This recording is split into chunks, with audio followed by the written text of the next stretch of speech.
अब ये जो मियाँ है मुनिया, ये मुनिया है ना, इसको भाई बनाया था ये हरिराम जी की बहू ने, और रक्षा का सूत्र बांध के सोचा था ये तो मेरा भाई है। लेकिन उस दिन ये नहीं सोचा था कि ये कुत्ता एक दिन मेरी लाडो को लेके चला जाएगा, इसकी नीयत खराब हो जाएगी।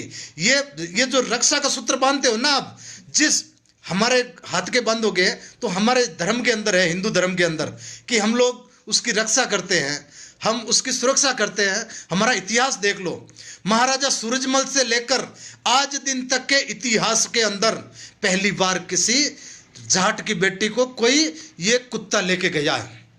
मैं नाम लूंगा तो फिर मुकदमा दर्ज करवाएंगे कि ये देखो संपत सांप्रदायिक बात कर रहा है, और ये साले कुत्ते डाडी ये हमारे ऊपर मुकदमे दर्ज कराए, हमें कोई फर्क नहीं पड़ता है। हमने पाला इनको, हमारे पूर्वजों ने पाला, और ये लोग आज हमारी बेटी को लेकर चले गए। मैं तो उन तमाम राजस्थान के डाडी समाज से कहना चाहता हूं, या तो आप लोग इकट्ठे हो जाओ और इस मुनिये कुत्ते को समझा दो कि भाई तूने जाटों से गलत पंगा लिया है। बात हिंदू की पूरे समाज की हो रही है, लेकिन जाटों का इसलिए कह रहा हूं कि हमारे पूर्वज ये जो डाडी होते हैं जाटों के होते हैं। हम लोग, हमारे जो सभाएं होती है, ब्याह शादी मौत मरतंग, जब भी तब ये डूम वहां खड़े रहते हैं, इनको 10 रुपये 20 रुपये 50 रुपये 100 रुपये देते हैं, और ये हमारे घरों पे पढ़ते हैं। जब शादी होती तो ढोल भी हम ढोली को नहीं बुलाकर इनको बुलाते हैं, वहां पे हर शादी में 10 20 50 हजार रुपये लेके जाते हैं। और ये कुत्ते जिनको हम पालते हैं, और वो आज जमाई बनने लग गए, छोरी को लेके चले गए। भाइयों ये बात ठीक नहीं है, ये हरगिज ठीक नहीं है। वो कहते हैं ना कि लव मैरिज कर लिया, इनके तो कागज कंप्लीट हैं। तो मैं बता रहा था, हरिराम जी के जो बेटा है, उनके जो सत्यनारायण जी, उनकी बहू ने इसको भाई बनाया था, और सत्यनारायण जी और इन्होंने पार्टनरशिप के अंदर होटल रखी थी, और होटल रखने के कुछ समय बाद में इनको इनकी करतूतें ध्यान पड़ने लगी, तो इन्होंने काम अलग कर दिया। फिर जोधपुर जिले के उसमें एक छोटा सा गांव है गढ़सूरिया, वहां के सुमेर जी पूनिया है, वो पूनिया जी वहीं पे काम कर रहे हैं वर्षों से, और उनकी खाद बीज की दुकान है। और सत्यनारायण जी जो डूडी है वो, और ये जो सुमेर जी पूनिया, ये दोनों पार्टनरशिप के अंदर अपना काम चालू करने लगे। तब इस मुनिया को लगा कि यार मैं तो दूर हो गया, इनसे जो मुझे पैसे मिलते थे, जो होटल के अंदर मेरा पार्टनरशिप था, वो सब फेल हो गया, तो इसकी नीयत खराब हुई। इस बंदों ने षड्यंत्र पूर्वक सत्यनारायण डूडी के ऊपर हमला किया था।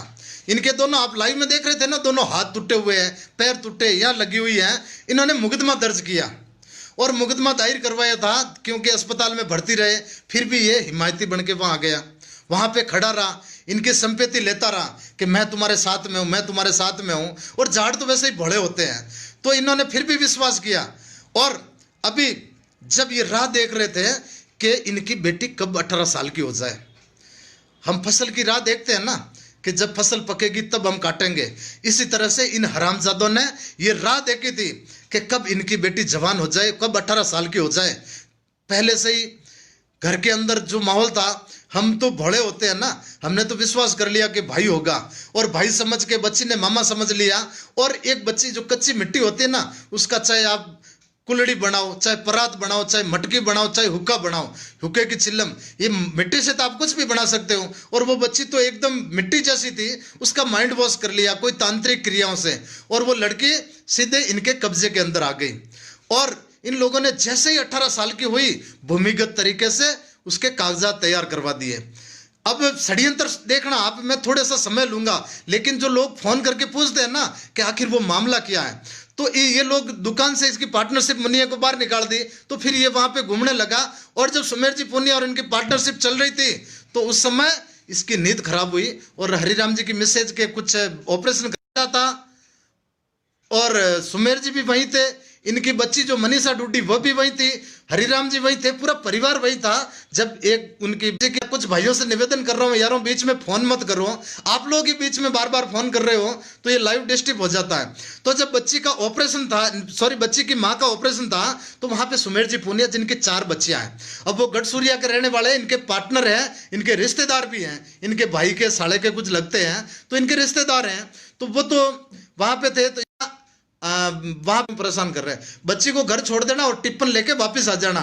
जब सुमेर जी पूनिया मनीषा को लेकर घर गए थे, तो वहां पे बच्ची को कहा चल बेटा खाना बना दे और मैं टिप्पण लेके जाता हूं। अब सुमेर जी है ना, उसकी 4 बच्चियां हैं, वो कोई छोटा मोटा आदमी तो है नहीं, उम्रदराज आदमी है, लेकिन उनकी 4 बच्चियां थी।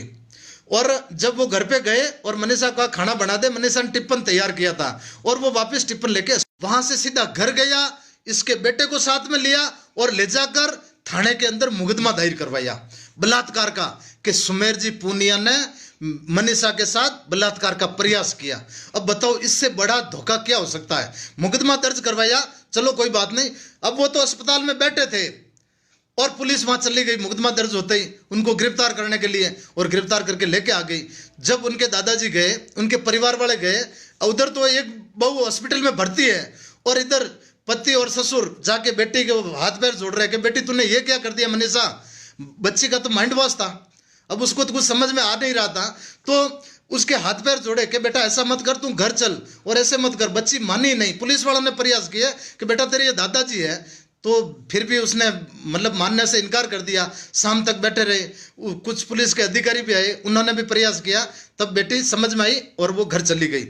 घर गई तो उन्होंने समझाया, बोले मैं दादाजी के पास रहूंगी, तो थाने में लिखवा के लिया पुलिस ने कि इस बच्ची को कुछ भी हो गया तो आपकी जिम्मेदारी है। दादाजी ने लिख के दिया, वहां पे दादाजी को पाबंद किया गया था कि मनीषा को आपके बिहेव पे दे रहे हैं। चलो कोई नहीं, मनीषा को दे दिया। मनीषा को घर लेके गए और उनको समझाया कि बेटे तू ये क्या कर रही है, हमारे पूनिया जी के ऊपर तूने मुकदमा दायर करवा दिया। उसको समझाया, हम जवाब क्या देंगे लोगों को, और वो जेल चले जाएंगे। तब बच्ची मान गई, बच्ची मानी और पुलिस आई थी। पुलिस ने कहा चलिए आप मेडिकल करवाइए, तो बच्ची ने कहा नहीं नहीं मेरे साथ कुछ हुआ ही नहीं है, मैं मेडिकल किस चीज़ का कराऊं, मेडिकल नहीं करवाया। जब कहा कि बयान, तो बयान बोले साहब कोर्ट के अंदर होंगे 164 के। जब 164 के बयान करवाने, ये शनिवार की घटना थी जो मैं बता रहा हूं, शनिवार से वापस मंगलवार को कोर्ट के अंदर बयान करवाने लेके गए थे, अभी 2 दिन पहले। तो जिस समय दादाजी, उनके अंकल जी और बच्चे की दादी, ये तीनों साथ में थे, मामा जी भी साथ में थे, नाना जी भी साथ में थे, ये सब परिवार के लोग बच्ची को लेके गए, बोले यार बयान करवा देते हैं। अब वो मुनिया ढाडी है ना, वो कुत्ता, वो भी वहीं था। इनको पता ही नहीं पड़ रहा था कि क्या हो रहा है, वो भी साथ में था। बोले चलो कुछ नहीं यार, ये तो अपना ही मामा लग रहा, रिश्तेदार है, और ये तो इसका बहन बना रखी है, तो ये भी अपने साथ है, क्योंकि हम तो विश्वास कर लिया। जब उम्र के अंदर उनके बयान हुए थे बच्ची के, वो मालूम नहीं पड़ा। जैसे ही वो लोग बच्ची को लेकर कोर्ट से बाहर निकले, और बाहर निकलते सुनियोजित तरीके से एक गाड़ी खड़ी थी, गाड़ी की फाटक खुली थी और 25-30 लोग 50 लोग वहां खड़े थे, उनको कुछ पता भी नहीं पड़ा। और जैसे ही बच्ची को छीना और छीन के गाड़ी के अंदर डाला, तब जोर से दादा चिल्लाए, उनके परिवार वाले चिल्लाए, बोले अरे हमारी बच्ची को ले जा रहा है, बच्ची को ले जा रहा है, मनीषा को ले जा रहा है। तो कुछ लोग और दौड़ के आए, तब तक मुनिया ने, उसने भी इनको पकड़ा और दादाजी उनके ऊपर लपक पड़े थे। हरिराम जी डुड्डी, जो आज बेचारे 70 साल से भी ज्यादा हैं, वो उसके ऊपर टूट पड़े अपनी बच्ची को बचाने के लिए। उस समय उनके पैर के भी ऊपर से गाड़ी निकल गई थी, उनके पैर के चोट लगी है और वहां से लेके भाग गए। पुलिस भाग के आई, पुलिस ने उनका पीछा किया, उनको पकड़ के थाने लेके गए। सुनना, आप गौर से सुनना, बच्ची का अपहरण किया दादागिरी से। आज हिंदुस्तान आजाद है और एक हिंदुओं की छोरी को उठाकर खुलेआम कटमुल्ले वहां से अपहरण करके ले गए और देखते रहे लोग। उसके बाद में जब बच्ची को कोर्ट में लेके, थाने में लेके गए और दादाजी पीछे गए, बोले बेटे ये क्या कर रही तू। बोले नहीं, वो मैं गए और उन्होंने कोर्ट के अंदर पेश कर दिए डॉक्यूमेंट के साथ, देखो मनीषा ने तो कोर्ट मैरिज कर रखी है। उनके पैरों से जमीन निकल गई, बोले हम तो मर गए यार, ये शादी कब हुई। और वो परेशान हो गए, बोले बेटा ये क्या हुआ। बोले शादी हो गई हमारी, तो सर्टिफिकेट पेश किए, सब लोगों ने समझाए, पुलिस वालों ने समझाए, लेकिन किसी की पार नहीं पड़ी। बच्ची को वहां से पुलिस कस्टडी के अंदर रखा और शाम को पता नहीं, वो दादाजी और उनके लोग बैठे थे बाहर, 100-150 लोग ये खड़े हो गए। इनकी प्लानिंग देखो, बच्ची को पता नहीं पीछे से कहां से निकाला और बच्ची को पुलिस ने सुपुर्द कर दिया कि ये शादी कर रखी है। पुलिस उसमें क्या करे, आप पुलिस को गाली देते हो ना, ये हमारा लॉ है, संविधान है। योगी जी ने जिस तरह का कानून बनाया ना, वैसा कानून यहाँ पे नहीं है। मोदी जी ने जो किसान कानून बनाया ना, इसकी जगह एक लव जिहाद का कानून बना देते सेंट्रल के अंदर, तो हर स्टेट लागू कर देता और आज ये बीमारी नहीं होती। कुछ लोग कहते हैं कि यार हनुमान बेनीवाल नहीं बोल रहा इतने दिनों से, तो उन लोगों से कह देना चाहता हूं कि भाई तुम अपना जितनी मुंह है ना उतनी बात करो, अपनी औकात से बाहर बात मत करो। हनुमान बेनीवाल क्या करेगा क्या नहीं करेगा तुम अपने सोचो। जिस दिन आप लोगों ने सब लोगों ने तय किया है, हरिराम जी के परिवार ने फिर तय किया था कि हम तो मर जाएंगे, हम जी के भला क्या करेंगे। हमारा तो जो बेटी थी वो चली गई, हमारा जो रिश्तेदार था उसको 376 में फंसा दिया।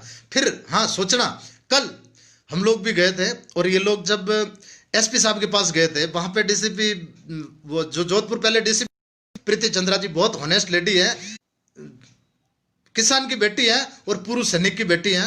मैं तो सैल्यूट करता हूं उनकी कार्यशैली को। लेकिन कल एक प्रतिनिधि मंडल, सरपंच साहब भी साथ में थे और आरएलपी के लोग भी थे, कुछ समाज के अन्य समाजों के लोग भी थे, राजपूत समाज के और कई लोग साथ में थे। एक प्रतिनिधि मंडल गया था और मैडम से बात की। जब मैडम से पूछा कि मैम उनको क्यों फंसा रखा है, उस समय दोस्तों आप सोच नहीं पाओगे, पैरों तले जमीन निकल जाएगी। इस तरह का वो बयान है ना, वो लिफाफे के अंदर कोर्ट से एक कॉपी थाने में आती है और वो बंद लिफाफे में था। उस समय इस तरह सुनियोजित तरीके का, जो मैं आपको फोन के ऊपर बता भी नहीं सकता हूं, बच्ची ने किस तरह के आरोप लगाए, वो आरोप मैं आपको इस सार्वजनिक रूप से बता भी नहीं सकता हूं। इस तरह का षड्यंत्र करा।